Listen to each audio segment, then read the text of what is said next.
আসসালামু আলাইকুম সুপ্রিয় এইচএসসি 24 ব্যাচের তোমরা যারা সেকেন্ড টাইম প্রিপারেশন নিচ্ছ, তো সেকেন্ড টাইমারদের একটা কমন প্রশ্ন যে ভাই আমরা হচ্ছে আসলে সেকেন্ড টাইম ব্যাচে ভর্তি হব নাকি হচ্ছে অন্য কোনো ব্যাচে ফার্স্ট টাইমারদের সাথে একসাথে পড়ব।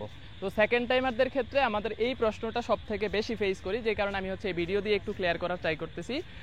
এবং আমাদের যে সেকেন্ড টাইম ব্যাচটা আছে এইচএসসি 24-এর জন্য ডেডিকেটেড, এখানে কিন্তু মেজরিটি শিক্ষার্থী হচ্ছে সেকেন্ড টাইমার। এবং তুমি যখন একটা সেকেন্ড টাইম কমিউনিটিতে থাকবা বা একটা সেকেন্ড টাইম ডেডিকেটেড ব্যাচে থাকবা, তখন কিন্তু তোমার ফোকাস থাকবে যেই ভার্সিটিতে সেকেন্ড টাইম আছে, যেই ভার্সিটিতে আমি সেকেন্ড টাইম কামব্যাক দিতে পারবো। আমি স্পেশালি জাহাঙ্গীরনগর, বিউপি, তারপর হচ্ছে শাহজালাল বিজ্ঞান প্রযুক্তি বিশ্ববিদ্যালয়, চট্টগ্রাম বিশ্ববিদ্যালয়, রাজশাহী বিশ্ববিদ্যালয়, কৃষি, এই জিনিসগুলো কিন্তু ফোকাস থাকবে। এবং পরীক্ষার পদ্ধতি, প্রশ্ন সব কিছু কিন্তু ওই কোর্সের বা ওই ব্যাচটার দেখবা যে টার্গেট থাকবে সেকেন্ড টাইমারদের একটা কামব্যাক বা হচ্ছে এই ভার্সিটিগুলো যাতে কভার হয়ে যায়, ঠিক আছে। এবং তুমি যদি ধরো যে একদম ফার্স্ট টাইমারদের যখন একটা ব্যাচ শুরু হয়, তখন ফার্স্ট টাইমারদের কিন্তু রিটেন সহ স্পেশালি ডাবি ফোকাস করেই পড়ানো হয় বেশিরভাগ। তো তুমি যখন আসলে দেখবা যে হচ্ছে তোমার কিন্তু ডাবিতে চাইলেও আর পরীক্ষা দিতে পারবে না, তো তোমার প্রশ্নের প্যাটার্ন, ক্লাসের প্যাটার্ন, যদিও ক্লাসে তোমার সব কন্টেন্টই পড়ায় দেওয়া হবে, কিন্তু এক্সামটা কিন্তু অনেক ইম্পর্টেন্ট বা হচ্ছে গাইডলাইনটা কিন্তু অনেক ইম্পর্টেন্ট। তো দেখবা যে হচ্ছে তখন গাইডলাইনগুলো কিন্তু আসলে ডাবি কেন্দ্রিক হয়ে যাবে। তো একজন সেকেন্ড টাইমারের যেখানে পরীক্ষায় দিতে পারতেছে না, তো তার তো এই জিনিসগুলো দরকার হচ্ছে না। তাহলে তার কি দরকার, যে আমার একটা কমিউনিটি, যেই কমিউনিটিতে আমি যেই সিচুয়েশন আছি ঠিক সেম সিচুয়েশনটা অন্য সবাই ফেস করতেছে। আমি নিজে সেকেন্ড টাইমার, আমি নিজে একবার হোঁচট খাওয়া, আমি নিজে একবার আঘাতপ্রাপ্ত শিক্ষার্থী, এই সেম সিচুয়েশনটা হচ্ছে ফেস করতেছে আরও কতজন শিক্ষার্থী, ঠিক আছে। তাইলে আমার টার্গেট কি থাকবে, যে আমি এমন একটা কমিউনিটিতে যুক্ত হব যেই কমিউনিটির মেজরিটি শিক্ষার্থী হচ্ছে আমার মতো সিচুয়েশন ফেস করতেছে, এবং সবার টার্গেট এবং আমার টার্গেট যাতে সেম থাকে, তাইলে আউটপুটটা সব থেকে ভালো আসবে, ঠিক আছে। আর আমরা কিন্তু প্রত্যাবর্তনটা আমাদের সেকেন্ড টাইম ডেডিকেটেড ব্যাচ ছিল, যদিও এটা 25 ব্যাচরাও, যেমন সেকেন্ড টাইমের ব্যাচে যদি একটা ফার্স্ট টাইম প্রি অ্যাডমিশন হিসেবে ঢোকে, সে কিন্তু উপকৃত হবে, কিন্তু তার কিন্তু ওই বাকি ভার্সিটিগুলো কভার হয়ে যাচ্ছে। পরবর্তীতে ডাবির জন্য আলাদা রিটেন প্রিপারেশন নিয়ে নিলে তার কিন্তু হয়ে যাচ্ছে। কিন্তু তুমি যখন একটা সেকেন্ড টাইমার হয়ে শুধু একটা ভার্সিটি কেন্দ্রিক পড়াশোনা বা একদিকে ফোকাসড হয়ে যাবা, তখন তোমার হচ্ছে কিন্তু এটা আউটপুটটা একটু কম আসবে, ঠিক আছে। এই জন্য সব থেকে ভালো সেকেন্ড টাইমারদের একটা ডেডিকেটেড সেকেন্ড টাইম ব্যাচ বা সেকেন্ড টাইমারদের জন্য একটা ডেডিকেটেড সেকেন্ড টাইম কমিউনিটিতে থাকা, যাতে আমি বুঝতে পারি যে আমার গোলটা কি, আমি আসলে কোনগুলাতে সুযোগ আছে, এবং ওই স্পেসিফিক ভার্সিটিগুলো টার্গেট করে পড়াশোনা বা গাইডলাইনগুলো, এটা কিন্তু তোমার জন্য খুবই ইম্পর্টেন্ট। তো তোমরা যারা চাও যে সেকেন্ড টাইম ব্যাচে যুক্ত হবা, এটা সেপ্টেম্বরের 10 তারিখ পর্যন্ত হচ্ছে আসলে সুযোগ আছে।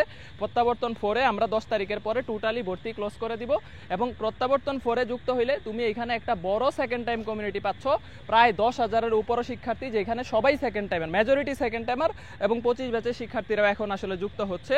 তো তুমি কিন্তু এই একটা সুন্দর কমিউনিটি পাইতেছো, তোমার টার্গেট ফিক্স করতে পারবা, তাদের কাছ থেকে তোমার মানে যেই জায়গাগুলোতে দুর্বলতা আছে এই জিনিসগুলো তাদের কাছ থেকে শেয়ার করতে পারবা বা হেল্প পাবা। বা এইখানের দেখবা যে হচ্ছে ক্লাসগুলোতে আমি একদম ফোকাস করে দিছি যে এটা আরইউ এর জন্য 100%, এই ভার্সিটির এটা জেইউ এর জন্য 100%, এটা সাস্টে আসবে, এই টপিকসটা সাস্টের জন্য ভালো করে পড়বা, এটা চট্টগ্রাম ভার্সিটির জন্য ইম্পর্টেন্ট, এটা বিউপির জন্য ইম্পর্টেন্ট। আমি কিন্তু একদম স্পেসিফিক ক্লাসে দাগায় দাগায় বলে দিছি। তাইলে তুমি যদি এই স্পেসিফিক গাইডলাইনটা পাও, তোমার জন্য অবশ্যই অবশ্যই প্রত্যাবর্তনে যুক্ত হওয়া ওয়াইজ ডিসিশন হবে। আর আজকে কিন্তু আমাদের হচ্ছে প্রত্যাবর্তনের এটা হচ্ছে প্রত্যাবর্তন 4 ব্যাচে একদম লাস্ট ডিসকাউন্ট চলতেছে, এরপরে আর কোনো প্রকার ডিসকাউন্ট আসবে না আমাদের 4 বছর পূর্তি উপলক্ষে।